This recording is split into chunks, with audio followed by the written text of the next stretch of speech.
Hi, I'm Drew. And I'm Sam. And welcome to Drewling Samantics.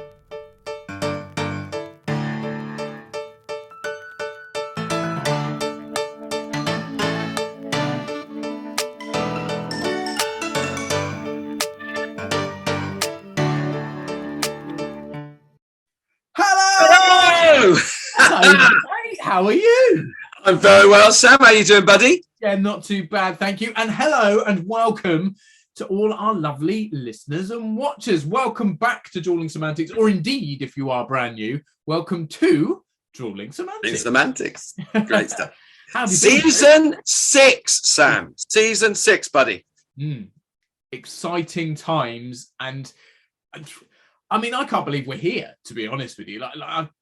If you'd said to me, and I have said this numerous times before on the show, but if you'd said to me a year and a half ago, oh yeah, we'll still be podcasting and we'll have this amazing group of followers and people will interact with us on social media and we'll have had 20, 30, 40 amazing guests, I would have said you were talking bollocks, mate. But it would appear that we are the dog's bollocks. There you go. Absolutely. And can I say, speaking of the dog's bollocks, and I don't mean that literally, what a rather fetching a piece of attire you are wearing, Mr. Fetching. Well, look at that, eh? Yes. For those of you not watching us on YouTube, and why aren't you, to say that I am wearing my new branded polo shirt. Yeah, yes. Drewling Samantics polo. And Sam, I'm bitterly disappointed you're not wearing yours, mate. Where is it? Well, that's where you might just be wrong, mate, because ta-da, I've got mine on as well. Standing up to reveal himself. My camera crops out our lovely faces on the logo, but yeah. So we've pushed the boat out, and we're not only do we have our own faces, but we have each other's faces as well over our hearts, where it means the most. Drew, I have you nestling on my breast, Sam. And already you've dropped the level. We've been in the tone has plummeted, mate. But yes, so we don't actually have like a merchandise shop set up yet. But if anyone is particularly keen to have any branded Drewling Samantics stuff, if you wanted to wear our faces on your chest as well, or something similar, then please do get in contact, and I'm sure we can sort something out, because no shop or proper merch store or anything is live yet. But could come in the coming months, so we'll keep you posted on that. But and again, referencing things coming up, what a season we have got coming up! What things we have ahead, Drew? Absolutely. I mean, apart from some fantastic guests, we've also got some new sections, some new content. Yeah. We always ask, as you know, Sam, we always ask for comments and requests, and we've had a few comments and a few requests. And one was, which I thought was a great idea, sort of news, current affairs for the industry. Yeah. So we'll pick up odd little stories here and there and bring them to you, things that will, spark conversation, or things that we need to remember or say or whatever. Something that might be fun. I mean, I do get the Stage newsletter each week, and I keep an eye on Variety, the American industry news magazine. So I'm going to pick some little choice things from that and bring them to our viewers and listeners, and hopefully spark some debate. Yes, indeed. I think it'd be nice, because obviously in the past we focused sort of on what we've been up to and what's going on in sort of our little strains of the industry, and then we've had guests bring in their side of things. But to do it on a more global scale, to open up to other things, I think it'd be really interesting. So to those people that sort of mentioned that sort of idea or commented and messaged us and said, look, this is something we'd like to see, thank you very much. We're taking your comments on board. Indeed we are. And actually, Drew, I've realised that we've got 5 minutes or so into our first episode of season 6, and we haven't even done the traditional Drewling Samantics thing. Now, for long-time listeners and watchers, you'll know that recently I've been on a bit of a health kick, and only on special occasions have I partaken in an alcoholic beverage with my dear friend Drew. But I have to say, Drew, it's the first episode of season 6. Special occasion. What more could you possibly want from a special occasion? So, of course, I'm back on the beer. Good man. Cheers, matey. Cheers, everyone. Welcome back. Welcome back. Quick slurp. Yes, indeed. And actually, we need to say another bit of a welcome, Drew, because now, for the eagle-eyed people out there who follow us on social media, they may have noticed that last season there was a a slight change to some of our imagery. Now, Yeah. I'm not talking about across the board. What I mean is that every time we have a wonderful guest join us on the show, we take their beautiful face and we make it into a cartoon to add to our sort of social media imagery on Instagram and Facebook and the like. Now, over the past season, I would suggest that the quality of that jumped massively up. And that's because we had someone sneakily join us in the background. And today, there is no better time to announce that he is now fully on board. So we can tell you an exclusive piece of information, ladies and gents, that we now have our good friend Picnic joining us. He's not here today, but Picnic works behind the scenes.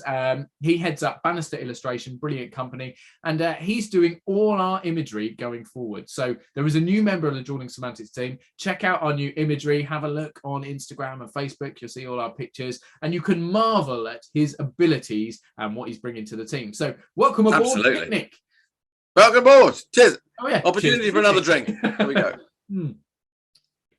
Yeah, we'll have to see if we can get him on one day, Sam, and reveal his lovely visog to the world. Well, yeah, I mean, he likes to hide away, doesn't he? In his studio, he does. Yeah. So we might have to encourage him out of his cave. But exactly. yeah, no, we're super excited to have him on board. It's lovely to have a new member of the team and to see what he's going to make for us this season. So yeah, absolutely, really exciting. Absolutely, yeah. Yeah. Now, following on from what I said about news, etc., since we've been away, and we can't really move on without paying respects to, we've had a couple of sort of celebrity star losses in the past few weeks since we've been away. And I mean, all of them, I think we were recognised as great talents, but I mean, we lost the dear, super talented and a national treasure, I would say, in Bernard Cribbins. Yes, indeed. Who, I mean, I grew up with Bernard Cribbins. I think a lot of people grew up with him because not only was he in wonderful films like The Railway Children, but he was also the voice of the Wombles.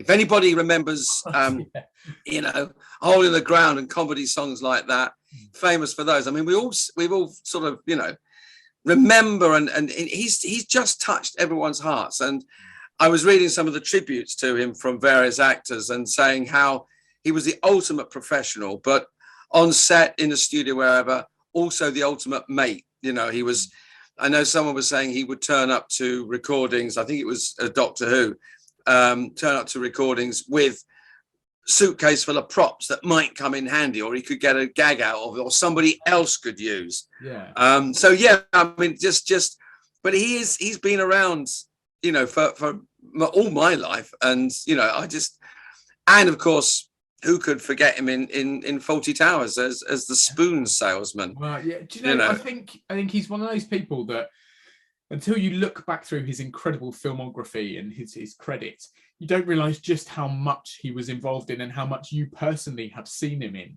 Yeah. One of those very unassuming people at times that just added that little bit of sparkle, but never sort of brash or whatever about it unless characters called for it. Just a very, very talented man and a big loss to the industry. Yeah. Absolutely. And somebody else who the actor David Warner, who passed away as well, that another actor that's always been there. I mean, an amazing Shakespearean actor. I think people recognise back in the 60s and 70s that his Hamlet was probably one of the best there's ever been. So as a classical actor, there's no beating him. But also he was in some amazing films. I mean, he was in The Omen, Titanic. He cropped up in television series, and it was in Doctor Who again. In Doctor Who, there's a little connection there. But there was always something slightly unsettling about his performances. Whether he was, you know, I mean, in The Omen, he played the priest who knew what the hell was going on, tried to warn everybody, and then died by having a lightning rod plummet through him. And it was just an extraordinary thing. Yeah, that's pretty much how it's going to go with for him. So again, another extraordinary talented actor, but always there. He's been there for many, many years, and an extraordinary. I mean, I like to refer to myself as a character actor, and he was one of our best. Yeah. And again, beloved by people. They just said a consummate professional, but a wonderful man. And you say beloved. We cannot forget the beautiful and incredibly talented. She stole all our hearts. The wonderful Olivia Newton-John. Absolutely, mate. Very recently passed. Very recently. I mean, I think any sort of teenage lad would be lying if they said that the memory of her in the leather trousers isn't right up there. And that, think how ageless that is, because when was Greece? Greece was 60s, was it? I think it was 70s, but yeah. I can't remember, but we are talking sort of like 40, 50 years ago. Oh yeah. I mean, one of the most iconic films, and the role she played just, I think it resonated with so many people, and it's one of those feel-good films with some real kind of actual like dark bits as well. But yeah, you say that's another sort of national treasure, but I guess global treasure is probably more accurate. I think so. I mean, who would have thought that, like along with Grease, along with Dirty Dancing, Grease is probably two modern classic films. So I think, you'd have thought, oh, they're just bubblegum musicals, they'll disappear. But Grease, is what it's gone on to spawn an amazing stage show. I mean, sing-along shows. I mean, no karaoke night is complete without at least a couple of songs from Grease. It's extraordinary. And it comes out of, I mean, she was so naturally wonderful, beautiful. I mean, I can't think of any other actor who would have played Sandy better. And match her with John Travolta, who was on, probably one of the highs of his career at the time, and you had the perfect couple, and she was fabulous. And I had posters of Olivia Newton-John on my bedroom wall as a young lad. She was gorgeous, and a great singing voice as well. Great singing voice. Very, very talented lady. Yeah. I think if you get a chance, anyone that's listening or watching, just go and read the tribute from John Travolta. I can't remember the exact wording, and I won't try and paraphrase because I won't do it justice, but just the way he spoke about her as a tribute to her was stunning. So and obviously we've mentioned three specific people there. There will have been others in the time that we've been away the last 2 or 3 weeks. That doesn't make them any less worthy or whatever. It's just indeed no out in the industry. But we will have lost some other very, very talented people, and it's always sad when we lose someone who is so iconic and so just did so much for the industry as all these people did. So yes, we can raise a glass to them and thank them for everything they did in our industry. So, absolutely, Sam. But yeah, so pushing on from that, Drew, what have you got that we can debate or chat about? What's in the news at the moment? News-wise, well, I got a couple of little things. I mean, obviously, we know Edinburgh Festival is in full swing. It is indeed. And it was interesting reading that since we've come back from the pandemic, from lockdown, and of course, the festival wasn't running in its entirety. It's interesting to read that a lot of theatre companies, and the smaller theatre companies, are saying how much more expensive everything is up there. Yeah, because people haven't had that income from rentals on venues, so they're recouping a little bit. So all the everything's gone up this year in production costs. Yeah, and also the rail strikes are hitting venues, because if you can imagine, that a day of a rail strike, either side of that is going to be affected. So in effect, it's 3 days of sales of audiences are going to be affected. Certainly if they're traveling up and down and trying to go there, it's not going to happen. So I was reading how those tiny little things have snowballed for Edinburgh. Yeah, absolutely. And obviously the rail strikes affect everyone. We're not just of course. Of course. Us poor actors, we can't do our festival. But it's a keen observation that actually we're aware. Well, I say we're aware. People may not be aware, but there have not been increases in wages for performers for quite some years now. I think 2 years. I think a lot of production companies held actors' wages down so that we could keep working. In one respect, you go, "Thanks very much, I've got a job." The other one is like, "Yeah, but I can't afford to live."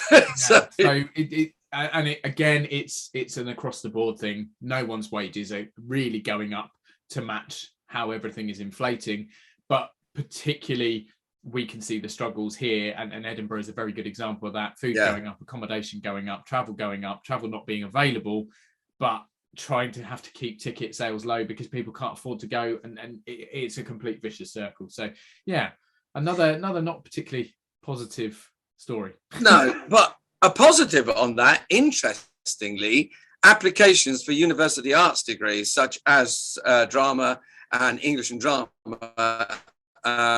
and performing arts have increased. Oh, great! So applications for arts degrees, which is good, although universities are confirming cuts. So that'll interesting to see how that balances out. See whether going on, because I mean, obviously our present government are particularly arts friendly. They're not supporting us as well as they could. So whether the university grants drop and whether the university cuts include arts funding, we'll see on that one. But interesting. That they're, it almost feels like that is a bit of a middle finger. Like, government, you don't want the arts to thrive. You're not supporting us. Well, I'll tell you what, we're all going to become bloody actors, and then you won't have a choice. Yeah, it's true. I mean, there's always that thing, and we've said it before that, whenever there are, debates and problems, and whenever the arts receive a little bit of a kick, it's because the governments are frightened of the platform that actors and performers have. And I think, I would be very interested to have a look at how political the Edinburgh Festival is this year, and where that sits the players. I can only assume, and I can only hope that that we are kicking a few backsides up there. I would put some serious money on the fact that probably every 1 in 10 shows has got a Boris Johnson lookalike doing something ridiculous. Oh God, yeah. I know there's a Trump musical coming out.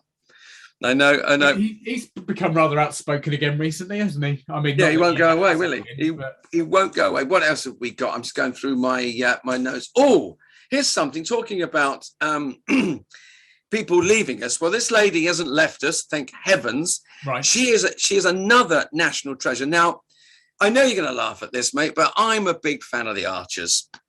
I'm not going to laugh at it. I probably could have foreseen that statement. Yeah. But there's a lady on there, June Spencer. Now, June Spencer is leaving the Archers after 71 years in the cast. No way. Yeah. 71 years. Yeah. Peggy Woolley. She is the only original cast member left. It's not surprising because she, at 103, she has decided. No. Yeah. She's 103. June Spencer is 103. And I tell you what, I was listening to some of her episodes. I don't know yet.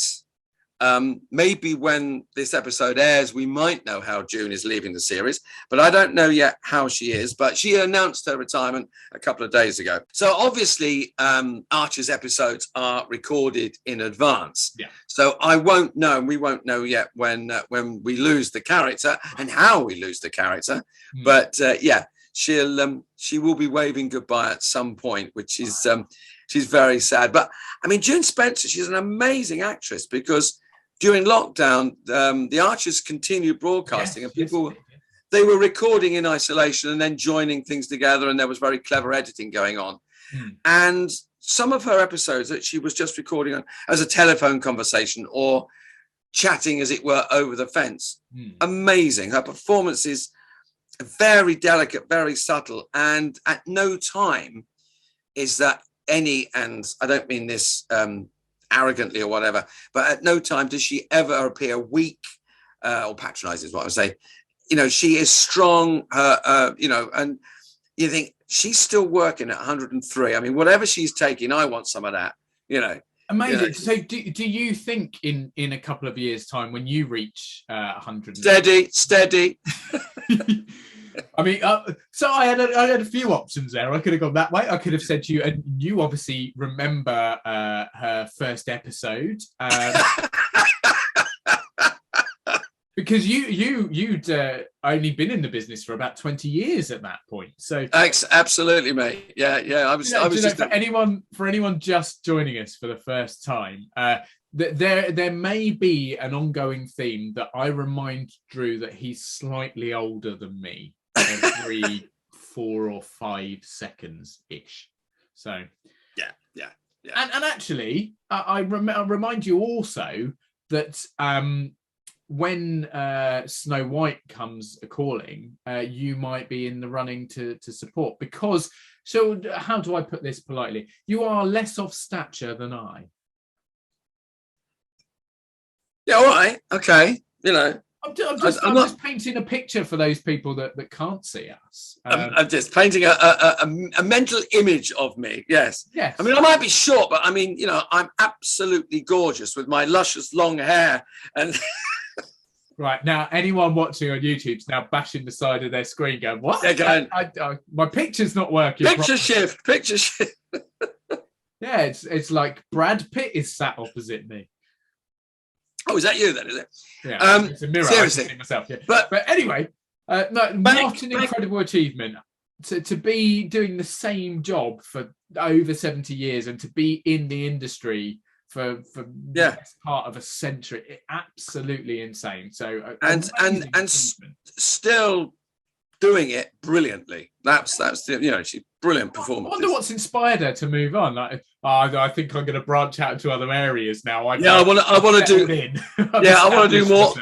Want to do more film and stunt work, you know.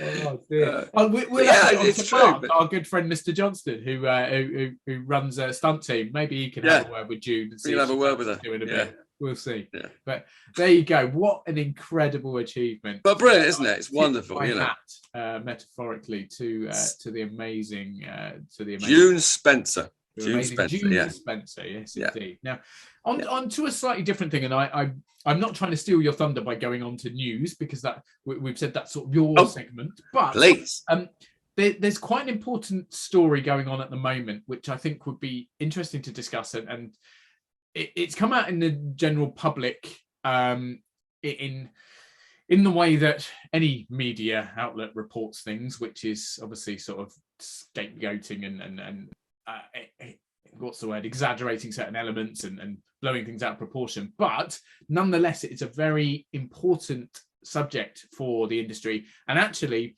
we are involved slightly in a way in a related kind of area.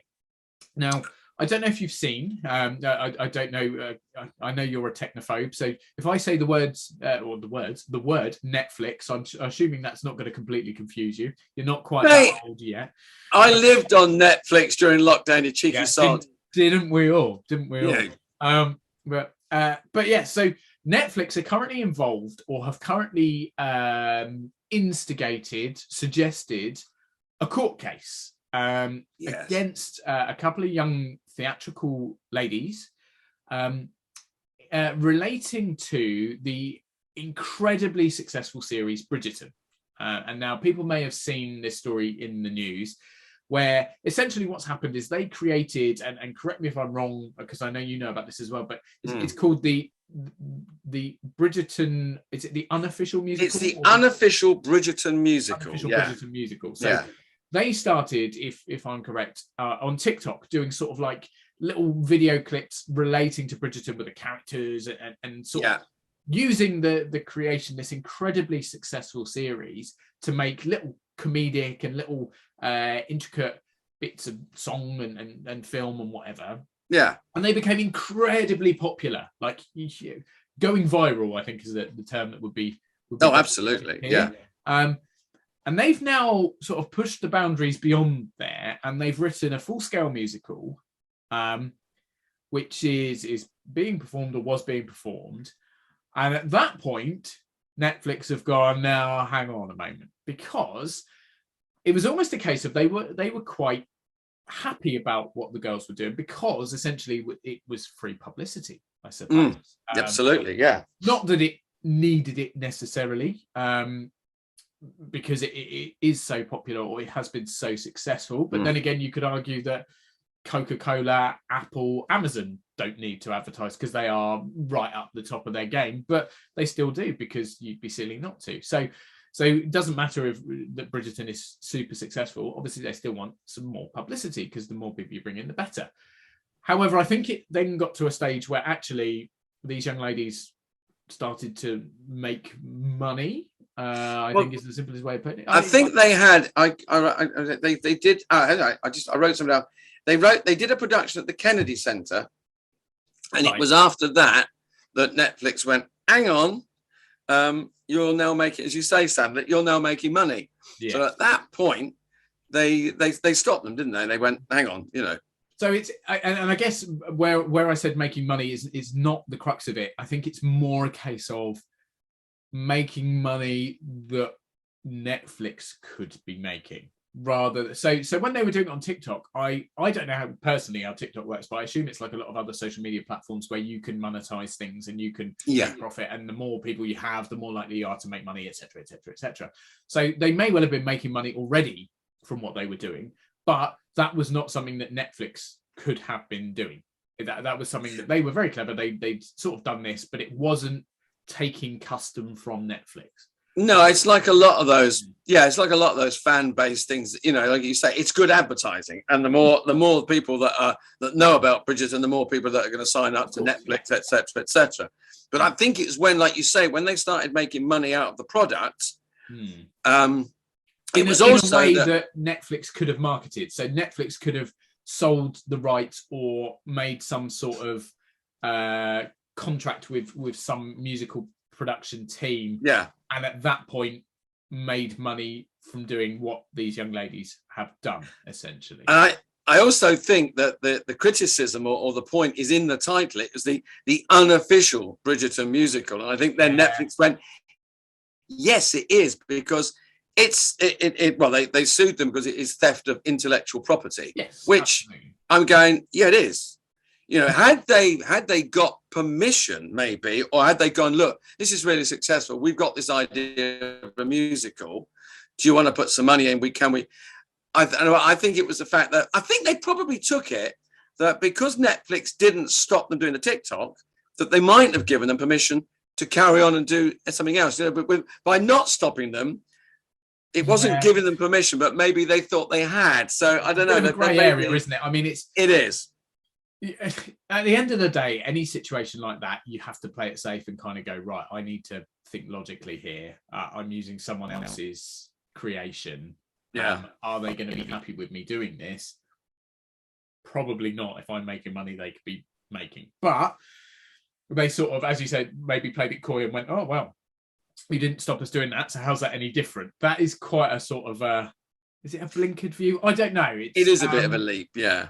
Yeah, it's a difficult one. And the reason I brought this up in particular is because I was going to say we've gone through something similar. We haven't personally, but we, as long-time viewers and listeners of Drewling Samantics will know, we quite often have done tribute shows, immersive theatre, which pertains to a famous classic British comedy. In particular, in this story, we're talking about Only Fools and Horses, which obviously is this global phenomenon that's been going for, is it 50 years? Did it come up recently to 50 years? I think it's 50th anniversary, 40th anniversary. I can't remember. Either way, it's a good 4 or 5 decades. And we've been lucky enough to embody some very, very famous characters created by some incredibly talented gods of comedy, essentially. Now, very recently, Shazam Entertainment, who are the company, the production company that created the Only Fools and Horses musical, and they are owned by is it John Sullivan? No, Jim Sullivan. I can't Jim remember. Sullivan, John Sullivan's son. So John Sullivan wrote the original series.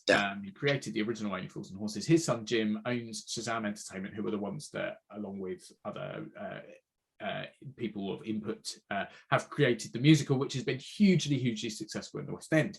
Now, they recently sued another company we won't mention, but not one that we personally have worked for, not that that makes a difference, but they sued them for, again, along the lines of intellectual property right, because this company were hosting an immersive show in London based around Only Fools and Horses. And obviously there was a lot of back and forth and there were a lot of sort of questions about things, but essentially Shazam were the winners, for want of a better word, of the court case. And as a result now, nobody is allowed to do anything that's considered a tribute or uses any of the Only Fools and Horses characters, particularly Del Boy, or any of the catchphrases, the storylines, the themes, so things like the three-wheel van and the suitcase and stuff like that. You can't touch it, basically. Yeah, it's untouchable. Now, it's an interesting one. I mean, from a personal point of view, it's gutting because I have enjoyed for over 5 years now playing some of these characters. And obviously, it's a job that I've enjoyed doing. Obviously, it pays money as well, so that's another negative. But I can honestly say, and people go, "Oh, you're just saying it," but genuinely, it's a massive loss to me to not be able to play these characters who I love, adore, and grew up watching. So that's a huge loss. It's difficult because I would argue that in certain ways, doing those kind of shows keeps the love alive. I'm not saying that people will ever stop loving these shows. 40 Towers, a Lower Low, various different like ongoing British comedies which are absolutely beloved. They will always be there, but touring companies being able to do those little shows and doing those tributes and those homage things to them, it's just enabling people to have almost like a sort of scratch the itch, a little bit of a fix for that show. Not everyone is financially able to go to the West End, and that's something I'm sure we'll talk about in coming shows, because it's the common man has been priced out, and it's horrendous because that's what we need. We need everyone to be able to access theatre, but that's a whole nother story. That's another scenario. I believe it's a bit of a loss personally for me as a performer to be able to play such incredible characters, but also for the general public who won't have the facility to go and see the musical in London and would love to have that opportunity to see these characters. That said, I am not naive. These characters were created by John Sullivan. Like, he wrote these stories, they belong to him, or in this case his ancestry. Not ancestry, that's the other way. Does it work both ways? I don't know. Anyway, it certainly is a state. Yeah. And if their view will be that that's taking financial gain that is rightfully theirs away from them. It's also again about permission, isn't it? I mean, they've withdrawn. Well, they haven't withdrawn permission because permission was never given. No. So they've just said you're not doing it, which I can understand. As you say, I echo everything you're saying. I mean, I've loved doing the shows. I would hope at some point they would, and I think, I would hope people will make approaches to them and say, look, these were very popular shows. Well done. They were a great tribute to, the show itself. They, if the show needed to be kept alive, they kept it in people's thoughts. But what they did do is they brought new people to the show. The estate will say, we didn't need that, we don't need that, permission was never given, whatever.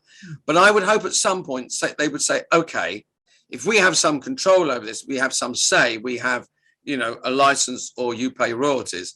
I think they will soften. I think at the moment they've gone, boom, nothing. We've got a show running. It's very now. It's in the moment, and it's a big sort of contesting thing right this second. Yeah, I mean, as you say, give it some time, 5-10 years, and maybe there'll be an element of this financially could be a gain for us if we have some sort of agreement, but also we can have a bigger reach. Like there will be people who live in Scotland or Newcastle or Devon or Wales that will go, I love the show that much, I'm going to travel to London, I'm going to watch the show, and I will get the experience that I rightfully deserve. Yeah. But I would say they are probably outweighed by those who go, I wish I could afford to, but I can't. Such a shame. It's also interesting that we say it'll hopefully it happens again. It's very interesting that with Bridgerton and with Only Fools and Horses, that it's people who love the show, and then they aren't making any more. The Bridgerton finished, So well, they may make another series, but they've taken something, they've created a show, and it's almost created such a buzz that the companies associated with it quite rightly have said, you don't have permission to do this, but also, crikey, didn't we miss an opportunity? Yeah. Now, it's interesting that one of the strongest fan bases is Doctor Who. Millions of fans. Doctor Who Tourette's today. I love it. It's every other subject. It's pertinent because all the Doctor Who fans, a lot of fan work went on, a lot of fan, audios, films, videos was made. Big fan product. And I know from experience, you weren't allowed to use the Doctor, you weren't allowed to use that. But more and more and more, the BBC said, yeah, you can say that. Yes, you can use that. Yeah. And eventually they went, hang on a minute. There's hundreds of thousands of Doctor Who fans out there buying this stuff. There's also a demand for, new series. So, as we know, several years ago, Doctor Who was recommissioned. Yeah. So I think that it goes in cycles, and I'm keeping my fingers crossed at some point that they're going to go, yeah, okay, we can work out a way of doing this, because. It remains to be seen, mate. It does. Until then, let's respect their decision, and Of course, I would never see question something like that. At the end of the day, that is the right way forward, because the people who have the rights have got what is rightfully theirs, and you never question that. I agree, though. I hope that in the future there's a bit more scope for it to broaden. But anyway, an interesting one to end on today. Interesting, yeah. And I hope we can bring a lot more sort of these discussions, debates, whatever you want to call them, to the future episodes. But overall, mate, I'm just really, really excited to be back, to be chatting to you. It's great, isn't it? The guests we've got coming up, and having our amazing followers, subscribers, everyone with us again. So I'm going to raise a glass. Until then. And say thank you very much. Welcome to season 6 of Drewling Samantics, everyone. And we'll see you next week. Cheers, Drew. Take it easy. Next week. Take care, everyone. Bye-bye. Cheers, Sam.